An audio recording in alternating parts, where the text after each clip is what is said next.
Alright, let's dive into a story that's got the sports world buzzing, and trust me, it's a doozy. Imagine this, a professional athlete, already sidelined with an injury, gets into a scooter accident that further delays their return to the field. Sounds like a plot twist from a sports drama, right? Well, that's exactly what happened to Harrison Bader, the Giants outfielder, and the fallout is, well, let's just say it's complicated. Personally, I think this situation raises so many questions about player responsibility, team policies, and even the broader culture of professional sports. So let's break it down. First off, Bader was already on the injured list with plantar fasciitis, a painful condition that's no joke for any athlete. But here's where it gets messy. He was involved in a scooter accident over the weekend, which apparently exacerbated his injury. The Giants' response: they're suspending his payments until he's able to play again. Now, on the surface, that might seem harsh, but if you take a step back and think about it, it's a decision rooted in a bigger issue, the expectation that athletes prioritize their recovery and, frankly, their team's interests. What many people don't realize is that these contracts often have clauses about conduct and health, and a scooter accident, especially one that delays recovery, could be seen as a violation of those terms. From my perspective, this isn't just about Bader, it's about the fine line between personal freedom and professional obligation. What makes this really interesting is the history here. Bader was involved in a similar scooter accident back in college, which led to a suspension. Now, I'm not one to speculate, but you've got to wonder if this pattern is something the Giants considered when making their decision. In my opinion, this raises a deeper question: how much should past behavior factor into current decisions? And more importantly, what does this say about the lessons we learn, or don't learn, from our mistakes? A detail I find fascinating is that the scooter crashed into a fire engine, which then rolled over his foot. I mean, the irony here is almost too much. It's like the universe is sending a message: maybe scooters just aren't his thing.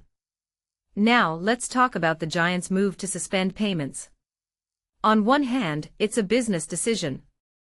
Teams invest millions in players, and when they're not on the field, that's a financial hit.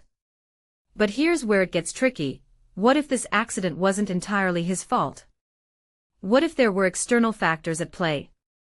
The Giants are still investigating, but their quick decision to suspend payments feels, well, a bit cold. Personally, I think there's a balance to be struck here. Yes, players need to be accountable, but teams also have a responsibility to support their athletes, especially when injuries are involved. This raises a deeper question: are we treating athletes as commodities or as humans? And if you take a step back and think about it, that's a question that goes far beyond just this one incident.